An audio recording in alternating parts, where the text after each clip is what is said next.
एक जंगल में एक तोता और एक घोड़ा रहते थे। तोते को उड़ने का बहुत शौक था। वो हर वक्त उड़ता और उधर उधर निकल जाता।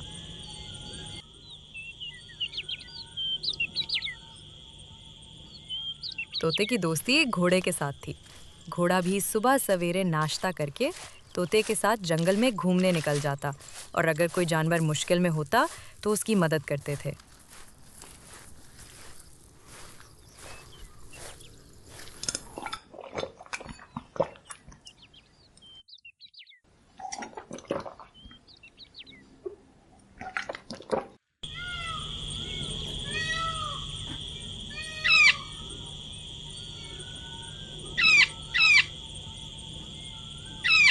एक दिन वो हस्बे मामूल सैर कर रहे थे तो उनको एक जख्मी बंदर नजर आया जिसके जिस्म से खून निकल रहा था।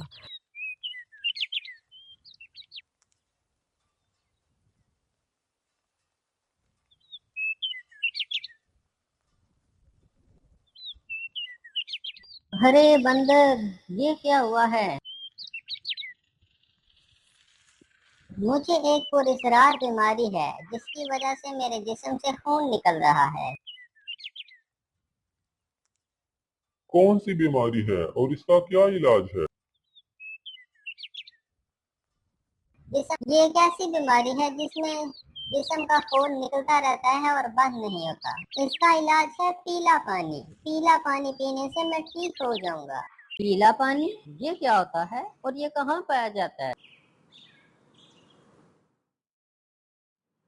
हाँ, पीला पानी। पीला पानी पीने से मैं ठीक हो जाऊंगा। ये पीला पानी कहाँ से मिलेगा? ये पानी मुझे भी नहीं पता कि कहाँ से मिलेगा। ओह, फिर तो हम आपकी कुछ भी मदद नहीं कर सकते हैं।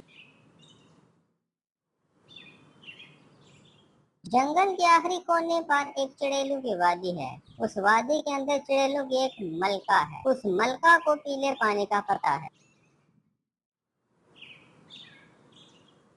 वो तो बहुत खतरनाक जगह है। वो चड़ेली पीले पानी के बारे में बता सकती है। बाकी किसी को भी नहीं पता कि पीला पानी कहाँ पर है। अच्छा प्यारे बंदर, परेशान ना हो, हम कुछ करते हैं। तोता तो घोड़ा तो चड़ेलों की वादी की तरफ बढ़ने लगे।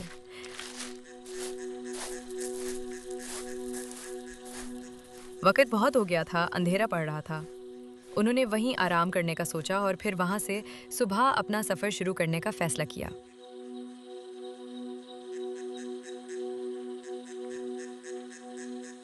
अगले सुबह उन्होंने दोबारा सफर शुरू किया और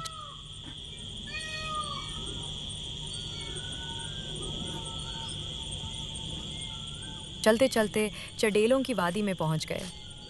अभी वो वहां पहुंचे ही थे कि उन्होंने एक चेहरा अपनी तरफ आते हुए देखा।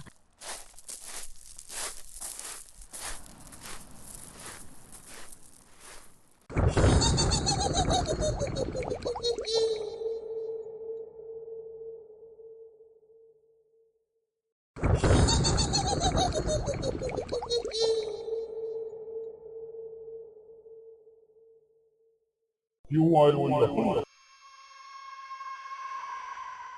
हमने चुड़ैलों की मलका से मिलना है। हमने उनसे मिलना है और पीला पानी उनसे लेना है। हमने चुड़ैलों की मलका से मिलना है। ठीक है, मेरे पीछे आओ।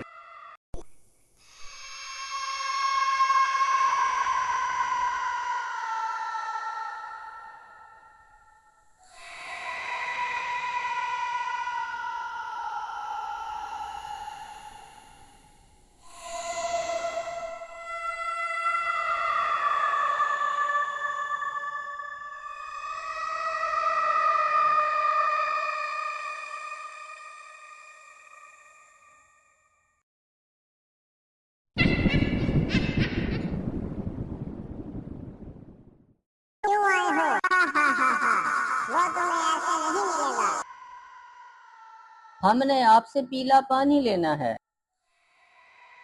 उसके लिए तुम्हें मुझे एक खून की बाल्टी देनी होगी।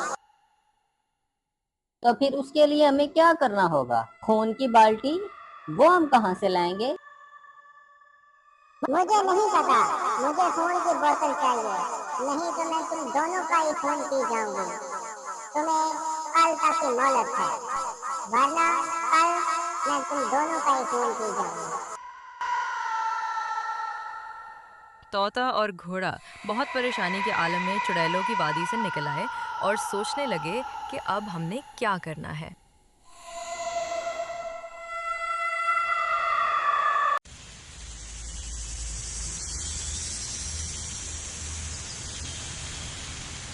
कुछ देर आराम करने के बाद तोता खाने की तलाश में निकल पड़ा। उड़ते उड़ते उसकी नज़र सुर्ख रंग के फूलों पर पड़ी जो बहुत चमक रहे थे। वो फूलों के पास कुछ देर बैठा और फिर कुछ सोचकर दोबारा उड़ने लगा और वापस घोड़े के पास आ गया।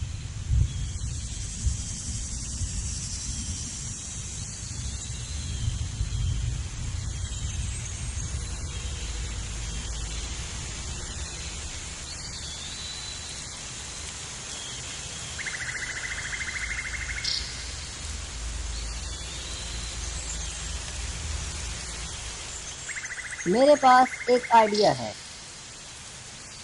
तुम्हारे पास कौन सा आइडिया है? वो सामने नदी है, हम नदी से पानी की बाल्टी भर लाते हैं और ये जो सामने हमारे सुर्ख रंग के फूल हैं, इन फूलों का रंग उतार कर हम इस बाल्टी में मिला देंगे तो पानी का रंग सुर्ख हो जाए। वाओ, आइडिया तो बहुत कमाल का है, लेकिन अगर उसे पता चल गया तो फिर क्या होगा? नहीं नहीं, हम वो पानी की बाल्टी उसको ऐसे नहीं देंगे, बल्कि ये कहेंगे कि पहले हमें पीला पानी दो, फिर हम तुम्हें खून की बाल्टी देंगे। और फिर हम खून की बाल्टी दे के उससे पीला पानी लेके तो हम फौरन वहाँ से निकल आएंगे। हाँ, ये तरीका बिल्कुल ठीक रहेगा।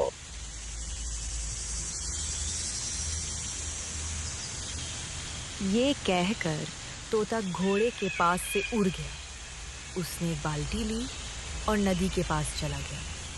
वहां पहुंचकर उसने बाल्टी को पानी से भरा और फिर सुर्ख फूलों की तरफ उड़ गया।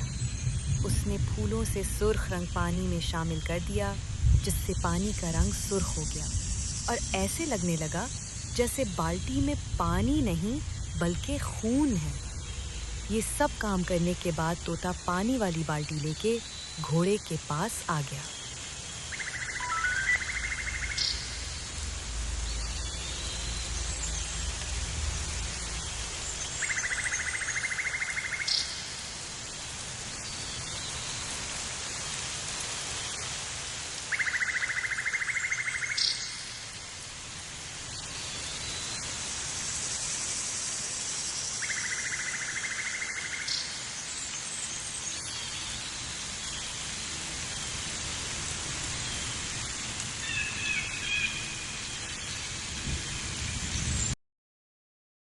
वो दोनों पानी वाली बाल्टी को लेकर चुड़ैलों की वादी की तरफ बढ़ने लगे।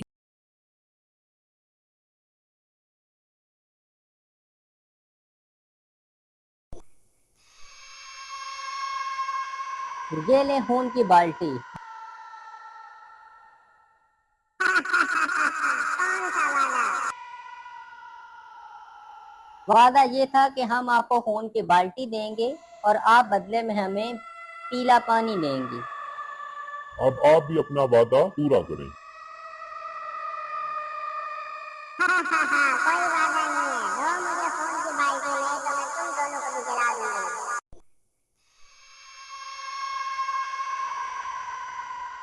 ये कहकर चुड़ैल ने तोते और घोड़े से जबरदस्ती खून की बाल्टी ले ली और वो पीने लगी, क्योंकि वो तो असली खून नहीं था बल्कि वो तो सुर्ख फूलों के रंग वाला पानी था। इसलिए जब उसने पिया तो वो मर गई।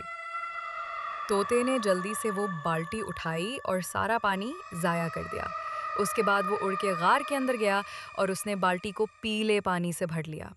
उससे पहले वहाँ किसी को चुड़ैल के मरने की खबर होती, वो दोनों वहाँ से तेज़ी के साथ निकल गए।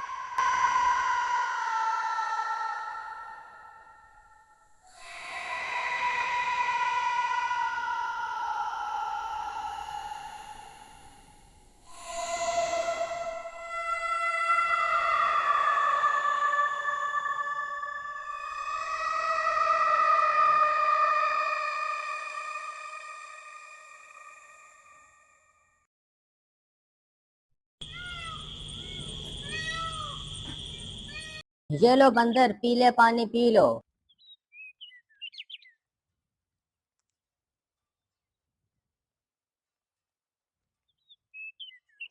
हो, मैं ठीक हो गया, मेरा खून बंद हो गया। तुम दोनों का बहुत बहुत शुक्रिया, तुम दोनों ने मुझे बचा लिया और मेरी जिंदगी बचा ली। शुक्रिया की इसमें क्या बात है, हम सारे एक ही जंगल में रहते हैं।